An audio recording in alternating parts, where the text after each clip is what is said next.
ఏపీలో ఒకప్పుడు టీడీపీ తరపున రెండుసార్లు విజయవాడ ఎంపీగా పోటీ చేసి గెలిచిన కేశినేని నానికి పార్టీకి విధేయుడిగా పేరుండేది. కానీ సొంత పార్టీలో ప్రత్యర్థులు పెరిగిపోవడం, వారికి అధిష్టానం నుంచి మద్దతు లభించడంతో చేసేది లేక గత ఎన్నికలకు ముందు టీడీపీని వీడి వైసీపీలో చేరారు. అక్కడ ఎంపీ సీటు తెచ్చుకున్నా ఓడిపోయారు. దీంతో రాజకీయాలకు దూరంగా ఉంటారని ప్రకటించారు. అయినా సోషల్ మీడియాలో నాని యాక్టివ్గానే ఉంటున్నారు. ఇదే క్రమంలో ఇవాళ సీఎం చంద్రబాబును ఉద్దేశించి ఫేస్బుక్లో కేశినేని నాని పోస్టు పెట్టారు. ఇందులో చంద్రబాబుకు వజ్రోత్సవ పుట్టినరోజు సందర్భంగా శుభాకాంక్షలు తెలిపారు.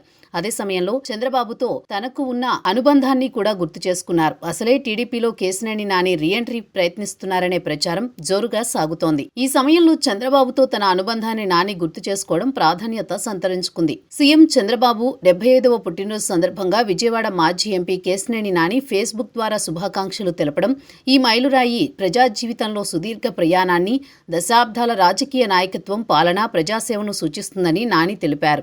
ఒక నిర్దిష్ట దశలో ఆ ప్రయాణంలో భాగమయ్యే అవకాశం తనకు లభించిందన్నారు. ఆ అనుభవాన్ని తాను అంగీకరిస్తున్నట్లు కూడా నాని తెలిపారు. మీకు మంచి ఆరోగ్యం, నిరంతర బలం, ప్రజా జీవితంలో, సేవలో మరిన్ని చురుకైన సంవత్సరాలు ఉండాలని కోరుకుంటూ కేశినేని నాని తన పోస్ట్ను ముగించారు. గత ఎన్నికల్లో ఓటమి పాలయ్యాక రాజకీయాలకు దూరంగా ఉన్నటువంటి అంతకుముందు తాను కలిసి పనిచేసిన వ్యక్తులతో కేశినేని నాని తన అనుబంధాన్ని కొనసాగిస్తున్నారు. ఇదే క్రమంలో ఆయన్ను తిరిగి టీడీపీలోకి వచ్చేయాలంటూ ఆఫర్లు వచ్చాయి. అయితే రాజకీయాల్లో రీఎంట్రీపై ఏ నిర్ణయం తీసుకోలేదంటూ కేశినేని గతంలో పలుమార్లు చెప్పారు. విజయవాడ ఎంపీగా ఉన్న నాని సోదరుడు చిన్ని పార్టీలో చేరికలపై కూటమి నియమించిన కమిటీ నిర్ణయం తీసుకుంటుందని ఈ మధ్య చెప్పడం ప్రాధాన్యం సంతరించుకుంది.